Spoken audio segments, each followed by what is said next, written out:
All right, I'm back for another episode of Raw Thoughts. I got a bunch of messages today about Oracle. These are my thoughts. So let's get rid of this and get right into it.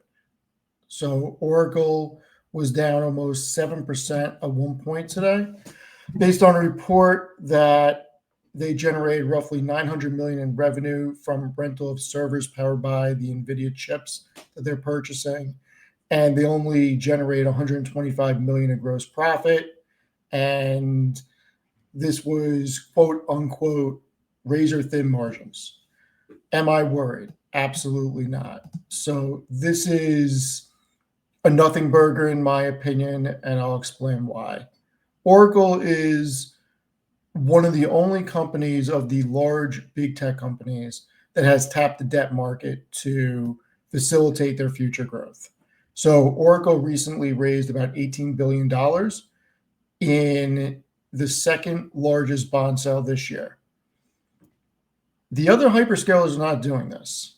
And this is also short term pain for long term gain. What's interesting is shares of Oracle actually came back a little bit today. So let's take a look at what they did. Bring that to stage. So, I mean, Oracle dropped off this morning from around 290 and it got down to 271. But it finished at 284. Was the pain as bad as it originally looked? No. They were down 7% at one point, end of the day down 2.52%.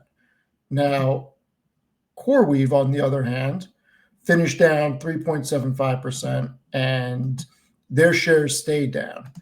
Nebius Group also stayed down almost 6%. They sold off by $7.24.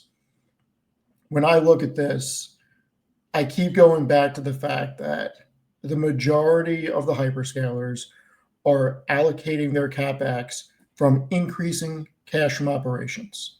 To me, that is the biggest bull case here because their free cash flow is absolutely enormous, and there is no reason to think that what happened with Oracle will spill over to the other companies.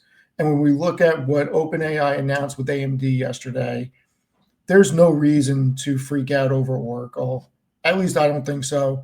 I'm not freaking out about them. Nvidia didn't drop, and I'm expecting Nvidia's revenue and EPS to be stellar this quarter. So when I look at where the analysts still have the projections for Nvidia,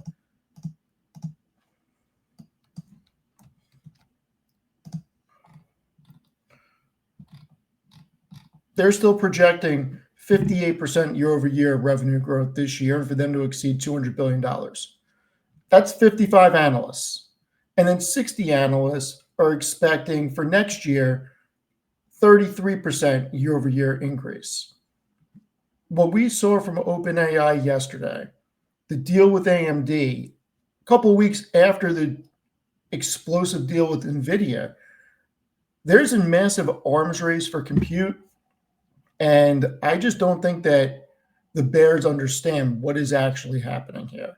And I think that they were trying to make this out to be the red herring, that it's not. So am I worried? No. Got my blueberry pomegranate yogurt, which I'm going to open up and have. Nice, relaxing evening.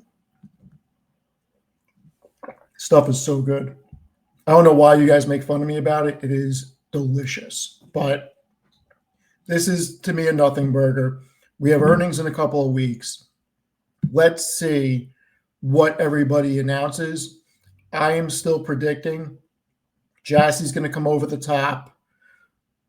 Sundar is going to come over the top. Zuckerberg's going to do something crazy probably because after the Meta glasses reveal where they couldn't even show the run through the glasses at the end, he's got to do something to redeem himself.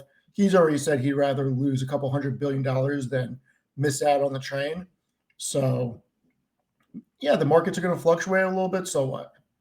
If NVIDIA goes down, I'll be happy to buy more because all roads lead back to NVIDIA. These are just my opinions, not financial advice. Do your own due diligence. Am I worried? Absolutely not. Come back to you tomorrow with another episode of Raw Thoughts. Have a good night.